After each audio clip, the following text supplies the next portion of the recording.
A respeito ao dia de conscientização. E a gente convidou para estar conosco aqui nesse bate-papo Sônia Lifante, ela que é formada em Educação Física, mestrada nessa situação de educação especial e já tem uma experiência nesse ramo também. E, além disso, ela colocou um termo novíssimo para mim aqui, mãe atípica, que é a mesma coisa que mãe de autista. É isso, Sônia? Seja bem-vinda, bom dia. Bom dia a todos, obrigada pela oportunidade de falar desse tema tão relevante, né? E sim, é uma forma carinhosa, né, que a gente se trata de esse termo mãe atípica. Que legal, tem a mãe típica e a mãe atípica, que é um desafio a mais, porque maternidade é um desafio, né, Sônia? Sim, o desenvolvimento infantil dentro do contexto da normalidade, ele já é um desafio, né? Então, dentro do espectro autista, esse desafio, ele acaba sendo, não vou nem dizer dobrado, porque às vezes é triplicado, quadruplicado, mas, né, a gente consegue aí dar conta do recado. Muito bem. A Sônia, inclusive, está criando ferramentas aí via internet, online, para ajudar outras pessoas. Mas antes de entrarmos diretamente nisso, queria que você colocasse para nós, se eu pedisse um conceito do que é o tal do espectro autista, o que é o autismo, enfim, o que você poderia nos dizer, Sônia? Então, o autismo, ele é uma disfunção, né, no sistema cognitivo, e é como se o cérebro não trabalhasse da forma normal. Vou colocar de uma forma bem simples, tá? Para ficar bem compreensível, com termos que todos consigam entender. Perfeito. Então, a gente tem a estrutura cerebral normal, né, e o funcionamento dela. Dentro do autismo, este funcionamento, ele ocorre de uma forma diferente dos padrões normais. E essa forma diferente de funcionar o cérebro faz com que as crianças tenham todo o comportamento que a gente observa bem característico das crianças autistas, tá? Os autistas não são iguais, cada um dentro da sua patologia, porque os comprometimentos são variados, então por isso que a gente tem nível 1 de suporte, nível 2, né, leve, severo e tudo mais. Então eles transitam dentro dessas características do autismo, mas é um atraso no comportamento cognitivo. Que pode sempre, vamos dizer assim, ser melhorada a qualidade de vida desta pessoa. Esse é o objetivo de todo o trabalho que é feito. É isso mesmo, Sônia? Quando a gente pensa assim, na criação e no tratamento da pessoa com autismo, a gente pensa na qualidade de vida do autista e da família. Da família, né? Perfeito. E da sociedade como um todo, né? Quando a gente tem uma criança tratada, uma criança que tem acesso aos recursos de terapia, que é o ideal, a gente consegue ter uma criança dentro do contexto escolar, a gente consegue ter uma criança com maior facilidade, né, para ser cuidada pela família e participando da vida social dentro da patologia de uma forma saudável, né? Hoje é um dia de se falar sobre, de conscientizar as pessoas pela sua formação, pelo seu entendimento, experiência, enfim. Dá para dizer que nós estamos melhorando nesse sentido, Sônia? Dá sim. Se a gente analisar, o autismo ele é bem antigo.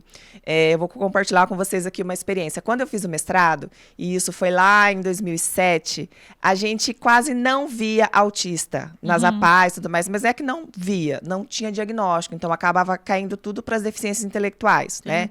Então é algo assim, o diagnóstico veio para abrir esse leque de possibilidades de tratamento e de conhecimento dentro do espectro do autismo. Então, o autismo é uma patologia antiga, não foi muito bem descrita por muitos anos, mas agora o conhecimento faz com que a gente consiga ter várias conquistas, tanto no âmbito de leis, de benefícios, de tratamentos, né, de conhecimento da própria sociedade, porque o autismo não tem cara. Então a gente vê, eu ouço muito isso do Heitor.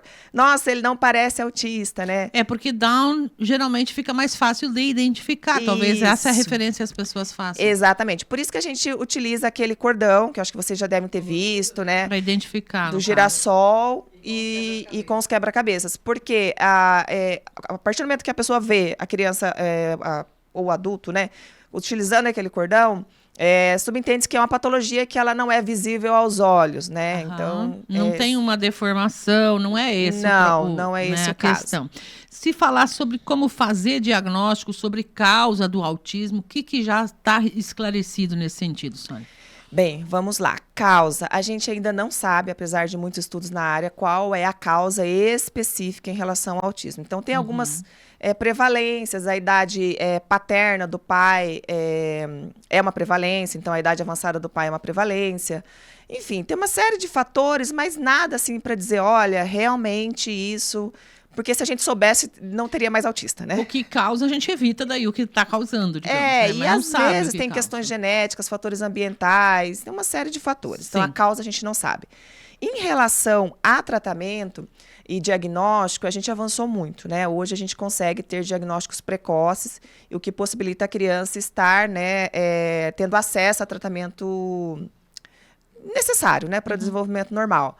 Mas a gente tem que tomar muito cuidado. Não sei se vocês já ouviram, né, pesquisar, tem uma epidemia de autismo, né? Sim, referências, né? Ninguém coloca isso de uma forma científica oficial, digamos assim. Tem que cuidar, porque eu vejo como mãe e como profissional da área que muita coisa está entrando na conta do autismo, né? Então, que não teria a ver. Isso. Então, assim, a gente vê, fulano é autista, ciclano.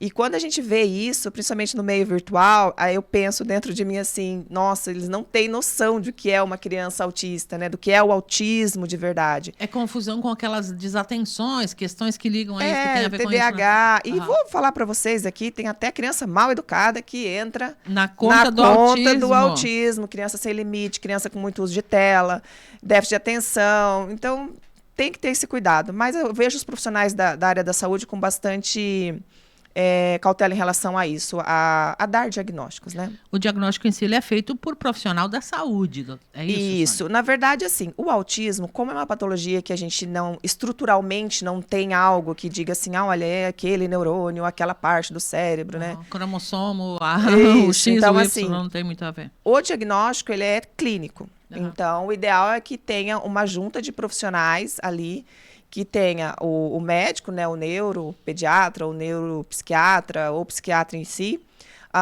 de preferência, um pedagogo, um psicólogo, né, que tenha essa avaliação multidisciplinar para que a gente chegue num diagnóstico, um veredito, digamos assim. Mas o laudo mesmo, quem dá é o médico. Lifante sobre esse dia do autismo, né? Aproveitando um pouco do seu conhecimento e experiência, né? A Milena queria fazer a pergunta, então eu vou deixar a Milena perguntar agora, porque eu tenho várias ainda aqui. Sim, Sônia, a gente vê muito nas redes sociais, né? As pessoas falando assim, os sinais de que a criança é autista, né? E assim, uma das principais características que eles colocam é a comunicação, né? O retardo na fala, isso influencia em todos os graus, ou como você logo no início da entrevista falou assim, não, varia de acordo com cada patologia?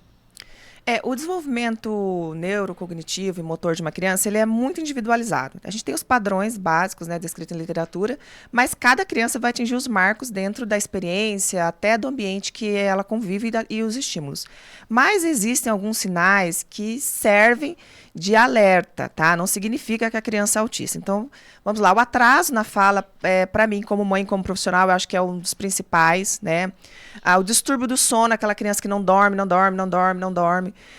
Andar na ponta dos pés, não dar função para o brinquedo, né? O carrinho faz brum, brum, né? O passarinho canta. Então, assim, são sinais, né? Tem que observar. Exatamente. Mas, assim, o que eu gostaria de aproveitar esse veículo de comunicação aberto para dizer o seguinte, existe uma lei federal que é obrigatório, a partir de quando a criança faz 1 ano e 8 meses, o pediatra, tá? Lá do posto ou particular, tem que fazer, uma avaliação que é feita, é um teste, né? Que tem vários itens que são elencados, que é o médico quem tem que fazer, e que dentro dessa avaliação pode já indicar alguma coisa. Surgir indicativo, procura um diagnóstico. Exato, é lei. Então, o pediatra percebeu que tem alguma coisa ali, ele já vai encaminhar. Então, quem tem crianças nessa faixa etária, os profissionais de saúde que trabalham tanto na área privada ou pública, tenham atenção a isso, porque quando a criança tem acesso ao tratamento de forma precoce, a evolução dela é muito melhor, né? Automaticamente, como todas as outras situações, né, que envolvem esse tipo de situação, enfim, na saúde. Do que refere à saúde, diagnóstico precoce sempre ajuda, né? Sempre. Inclusão, como é que está esse processo nas escolas? Porque eles vão estudar na escola regular, como é que está isso? O pessoal está preparado, Sônia, para receber? Então, você sabe que essa questão, ela entra um pouquinho na minha história. Eu comecei a estudar a inclusão em 2001, quando eu comecei a faculdade de Educação Física. Eu me apaixonei por essa área. Mas naquela época, os nossos grandes problemas eram as barreiras arquitetônicas, porque a gente tinha cadeirante, né, e tudo mais. Hoje, a gente observa que o grande X da questão da inclusão são as questões cognitivas, né? Então, assim, hoje não tem como mais você se inscrever no vestibular de licenciatura para ser professor se você não amar educação especial. Porque toda a sala praticamente vai ter algum aluno Isso. especial. Na minha época, a gente tinha salas de recurso, do qual a criança ficava separada dos demais, e tinha o professor, né, que especial, fazia... Hoje não tem. É o professor normal que tem que cuidar disso. Exatamente. Mas evoluiu muito. Hoje a lei federal também coloca que as crianças precisam ter um auxiliar em sala de aula, contribui. Quando tem criança especial, tem auxiliar. Exatamente. Deveria ter. O que eu vejo, assim, que é um ponto, é uma feridinha, né, que a gente cuida. A questão da adaptação de material. E isso é o professor que tem que fazer. Então, ou as escolas têm que ter professores profissionais responsáveis para isso, ou o professor tem que dar conta de fazer, né? Por quê? Porque não tem como a gente trabalhar a mesma apostila das outras crianças com a criança autista. Então, a adaptação de material, de recurso, eles aprendem de forma diferente. Isso é um embate, assim, é uma guerra que a gente fica, né? As mães... E os professores lá na faculdade estão sendo ensinados sobre isso ou não? Então, eu ministrava essa disciplina na época, inclusive na pedagogia, quando eu cheguei aqui em Sorriso. Só que é muito pouco, né? Porque às vezes a gente tem uma disciplina lá. Em todo um curso de 4 anos. Isso, verdade, então assim, daí às vezes tem a especialização que pode fazer. Mas qualquer profissional da área a gente tem que buscar, né? Independente de ser professor, a gente tem que correr atrás. Bom, nosso tempo está quase indo para o fim aqui. A gente quer mostrar a sua página ainda, mas antes disso, como lidar quando a gente encontra uma criança, principalmente criança, ou talvez até adulto, não sei como é que é isso. O que você pode colocar, já que é um público bem diverso que ouve a rádio aqui, Sônia? Então, vamos lá. Pode ser que essa criança ou esse adulto esteja identificado, né? Ou não. Porque eu vejo pelo meu filho, às vezes ele não gosta de usar o colar. Então, mas você vai perceber pelo comportamento. Não se assuste. Geralmente, eles não são agressivos. As pessoas têm, que agressivo. No geral, é só ficar tranquilo, né? Se a criança tocar em você, chegar em você, pergunte o que ela quer. Se conseguir, dê um apoio. Às vezes a mãe está ali passando uma situação, né? Abra a porta de um carro, se ela tiver com sacola de mercado, se você puder. Ajudar, né? Eu já tive vezes assim, de estar na fila da padaria, o Heitor não conseguia esperar e uma senhora de trás pagou a conta para mim e depois ela me procurou e eu reembolsei. Repouso o dinheiro para ela. Exatamente. Então, assim, seja acolhedor, seja uma rede de apoio, mesmo que você não tenha criança autista na sua família. Ou que não conheça aquela pessoa. Exatamente. Importante. É uma questão de empatia e solidariedade, né? Perfeito. É isso que se espera. Comportamento ainda, você disse que é importante a gente colocar também, porque tem a questão do autismo, mas tem uma criança, né, Sônia? A gente não pode esquecer disso. Exatamente. E isso serve para as famílias, viu, gente? Aqui, ó, papai, mamãe. Atrás do autismo existe o seu filho. Então, às vezes, a gente fica tão em busca ali, né, de terapia e desenvolvimento, e a gente esquece que tem uma criança, que tem que brincar, que come doce de vez em quando, que vai fazer uma arte. Nem tudo é autismo, gente. Então, é bom. Eu me libertei muito quando eu tive esse olhar em relação ao Heitor. O autismo é uma questão, é um problema, né? Mas o seu filho não é um problema. Seu filho não é o autismo, seu filho é seu filho. Que bom, o senhor mandou aqui dizendo que professor às vezes já não é, ele não está falando de forma geral, mas muitas vezes já não é apaixonado pelo ensino, não é? Como antigamente era e que talvez os pais precisariam de mais acolhimento em salas de aula. É a opinião de ouvinte. E que toda a sociedade também precisa dar essa atenção em relação à questão do autismo. Concordas? Concordo. Ele foi extremamente pertinente e assertivo na fala dele, né? Sem paixão, a gente não consegue fazer nada direito, né, gente? Muito bem. Vamos falar da sua página, então, aproveitando aí os minutos que restam. O que é que você está criando para que Sorriso e o mundo possa ver, né, Sônia?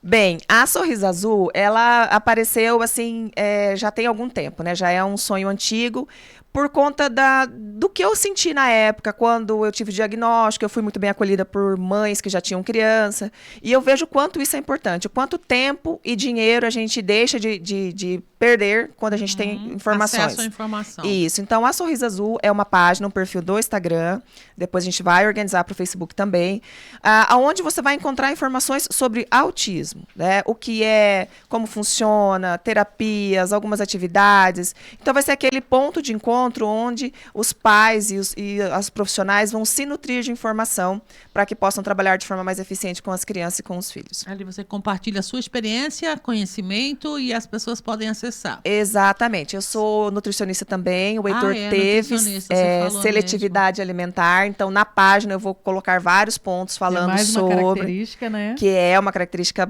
assim, presente e problema. O Heitor comeu o primeiro prato de comida com 7 anos, minha gente. Era só mamadeira. Talvez não consegue digerir, tem dificuldade com os sabores, um monte de coisa. Com a textura. Então, essa página, a questão da seletividade alimentar é algo que vai estar presente para auxiliar os pais nisso. Fantástico. Para acessar Sorriso Azul no Instagram, é isso? Isso. Só procurar lá, já segue, curte, compartilha. Se você conhece alguém que tenha, ajude, porque quanto mais a gente disseminar essa informação, mais a gente vai poder ajudar as famílias e as crianças. Obrigada, Sônia. Que bom, foi um prazer conhecer você, pessoa linda, parabéns, né? E a palavrinha ficou aqui, né? Uma mãe atípica, isso? Isso, eu que agradeço a abertura e a oportunidade. Satisfação em recebê-la sempre. Eu sei que tem muita coisa a mais para a gente falar, mas o nosso tempo do programa hoje está acabando e autismo não pode sair da pauta das reflexões em geral, né, Sônia? Isso. E o que ficou aqui, gente, que não deu tempo, você vai encontrar lá no nosso perfil da Sorriso Azul. Então pode buscar que nós vamos ter muita